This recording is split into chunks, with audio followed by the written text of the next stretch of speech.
tentang kenapa tidak pernah kita membuat komplain terhadap pencalonan Gibran. Nah, ini salah lagi nih. Mungkin juga membacanya juga kurang lengkap. Kami sudah mengajukan keberatan, baik itu ke KPU maupun itu ke Bawaslu. Sehingga ini kesalahan yang cukup fatal. Dan kami juga baru tahu tadi bahwa yang mengajukan komplain itu tidak hanya kami ternyata. Banyak sekali masyarakat. Namun pemohon gagal dalam membuktikan baik secara kuantitatif dan juga bagaimana narasi-narasi utopis yang dibentuknya. Pemohon wajib membuktikan secara by data apakah terjadi kecurangan, penggelembungan, atau pengurangan suara dari pemohon itu sendiri. Namun demikian, dalil argumentasi yang diajukan pemohon yang justru setuju terhadap perolehan suara pemohon sendiri berdasarkan rekapitulasi final termohon membuktikan bahwa sesungguhnya pemohon sendiri tidak mampu untuk membuktikan adanya kesalahan hitung. Oke, kembali lagi bersama saya di Movil A. Nah, kali ini saya ada informasi terbaru ya, di mana putra Prof Yusril, Eza Mahendra, Yuri Kemal Fadlullah itu juga menjadi salah satu pengisi panggung pada sidang sengketa Pilpres 2024 di Mahkamah Konstitusi. Ia berdiri di jajaran advokat yang ikut membela pasangan calon nomor urut 2 yaitu Prabowo Gibran. Ini luar biasa sekali ya pemirsa. Bisa dikatakan the next Prof Yusril lah bapaknya. Dan inilah bantahan-bantahan dari Yuri Kemal Fadlullah terhadap Anies dan Ganjar yang baru mempersoalkan Gibran setelah kalah. Nah, Yuri Kemal Fadlullah itu mengatakan bahwa kubu Anies dan Ganjar itu tidak pernah sebelumnya itu mempersoalkan pencalonan Gibran selama masa kampanye berlangsung. Malahan kedua pasang kandidat itu malah turut mengikuti pengundian nomor urut calon presiden dan wakil presiden serta debat calon presiden dan wakil presiden yang juga diikuti Gibran. Nah, oleh karena itu Yuri Kemal Fadlullah itu menilai aneh apabila kubu Anies Mohaimin dan Ganjar Mahfud baru mempersoalkan pencalonan Gibran setelah KPU mengumumkan hasil Pilpres 2024 kali ini. Nah, apalagi mengeklaim bahwa Prabowo Gibran itu tidak ada suaranya sama sekali di semua TPS. Nah, di sini saya ada cuplikannya ya atas bantahan-bantahan dari Yuri Kemal Fadlullah sebagai bentuk ketidakterimaannya atas tuduhan curang yang dilakukan oleh dari kubu 01 dan 02. Nah, di sini saya ada beberapa cuplikannya terkait dengan bantahan-bantahan dari Yuri Kemal Fadlullah, dan ini luar biasa sekali pemirsa ya. Mari kita simak videonya seperti apa. Mari saya langsung putar. Oleh karenanya telah cukup alasan bagi Yang Mulia Majelis Hakim Konstitusi untuk menyatakan permohonan yang diajukan oleh pemohon merupakan permohonan yang tidak jelas, obscure libel, sehingga beralasan hukum bagi Mahkamah Konstitusi untuk menyatakan permohonan pemohon tidak dapat diterima. Selanjutnya di dalam pokok permohonan, bahwa bila pihak terkait menolak seluruh dalil-dalil yang disampaikan oleh pemohon di dalam permohonannya, bahwa pihak terkait menolak seluruh dalil-dalil yang disampaikan, kecuali dinyatakan sebaliknya di dalam keterangan pihak terkait ini. Karena pada prinsipnya dalil-dalil permohonan pemohon dalam pokok perkara ini semata-mata bersifat asumtif, tidak disertai alat bukti yang sah dan tidak pula dapat terukur secara pasti, bahkan cenderung tidak sama sekali membuktikan hal-hal yang berkaitan dengan bagaimana dan sebesar apa dampaknya terhadap perolehan hasil jumlah suara sah pada pemilihan umum presiden dan wakil presiden Republik Indonesia tahun 2024.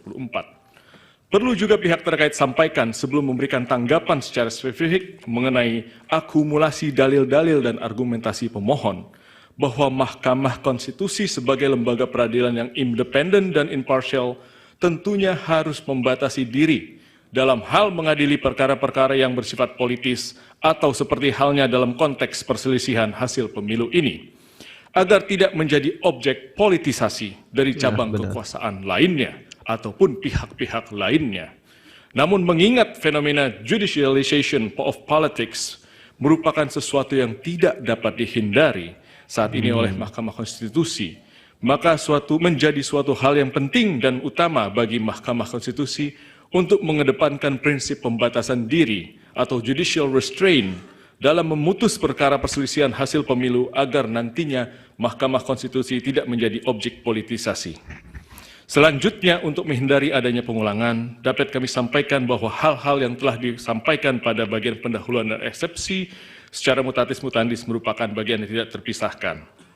Iya. Poin A, tanggapan atas persandingan perolehan suara menurut pemohon. Nah, ini Bahwa teman-teman. dalam halaman 16 sampai dengan 19 permohonan, pemohon menyampaikan persandingan perolehan suara menurut pemohon berdasarkan SK KPU 360 dan berita acara KPU RI nomor 218 tanggal 20 Maret 2024. Bahwa berdasarkan keputusan termohon dan SK 360 tersebut, perolehan masing-masing pasangan calon yang nomor urut 1 sejumlah 40.971.906 suara, pasangan calon nomor urut 2 96.214.691, pasangan calon nomor urut 3 27.040.878, sehingga total suara sah adalah 164.227.475.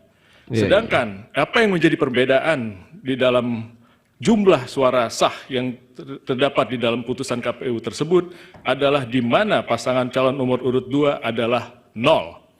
Sehingga total suara sah berbeda yang tadinya sejumlah 164 juta hingga tinggal 68 juta 12.784. Pemohon dalam permohonannya sama sekali tidak membuktikan dasar-dasar perhitungan yang didalilkan. Alih-alih pemohon malah mendalilkan hal-hal yang bersifat kualitatif mengenai dugaan berbagai kecurangan dan pelanggaran yang dilakukan oleh beberapa pihak yang tersajikan dalam bentuk narasi. Sementara narasi-narasi itu bukanlah merupakan alat bukti dalam hukum acara Mahkamah Konstitusi. Pemohon wajib menguraikan secara jelas, spesifik, dan gamblang baik siapa yang melakukan, apa yang dilakukan, di mana dilakukannya, bagaimana melakukannya, mengapa dilakukan, dan inisiatif siapa yang melakukan dugaan kecurangan dan pelanggaran itu terjadi. Ini tidak bisa membuktikan. Terlebih dalil-dalil 01 dan pemohon 03. tersebut tidaklah sesuai dengan pedoman yang telah Sampai ditetapkan oleh MK saat berdasarkan PMK ini. 4 tahun 2023. Pemohon mendalilkan bahwasannya kesalahan perhitungan yang menimbulkan selisih suara terjadi karena adanya pelanggaran yang bersifat TSM dan Iya. pelanggaran prosedur pemilihan umum. Namun pemohon gagal dalam membuktikan baik secara kuantitatif dan juga bagaimana narasi-narasi utopis yang dibentuknya terkait dengan tatanan ideal konsepsi dan pengaturan sistem pemilu dapat secara merta dan cuma-cuma menganulir 96.214.691 suara pemilih pihak terkait yang melalui serangkaian proses pemilu yang sudah dinyatakan sebagai suara sah. Bahwa sejatinya dalam membuktikan dalil argumentasi kuantitatif mengenai angka-angka perolehan dalam hal perkara PHU Presiden dan Wakil Presiden, pemohon wajib membuktikan secara by data apakah terjadi kecurangan, penggelembungan, atau pengurangan suara dari pemohon itu sendiri. Iya, betul. Namun demikian, dalil argumentasi yang diajukan pemohon yang justru setuju terhadap perolehan suara pemohon sendiri berdasarkan rekapitulasi final termohon membuktikan bahwa sesungguhnya pemohon sendiri tidak mampu untuk membuktikan adanya kesalahan hitung, Betul.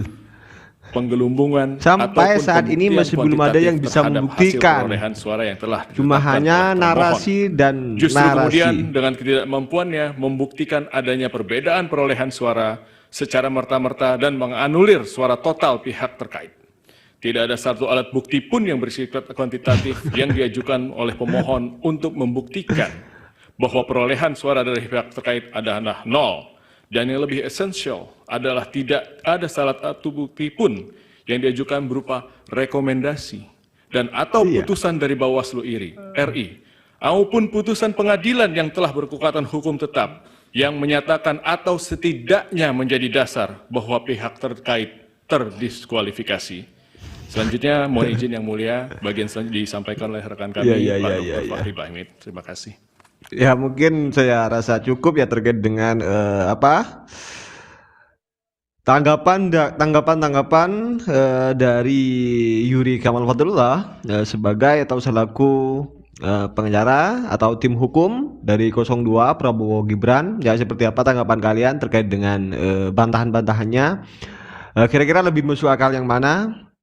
Dan bagi saya ini luar biasa sudah ya, pernyataan-pernyataan atau bantahan-bantahan dari Yuri Kemal Fadullah bahwa dan sampai saat ini tuh masih belum ada yang bisa membuktikan tuduhan curang yang sesuai dengan bukti yang ada di lapangan. Itu sampai saat ini masih belum ada yang bisa menunjukkan bukti tersebut.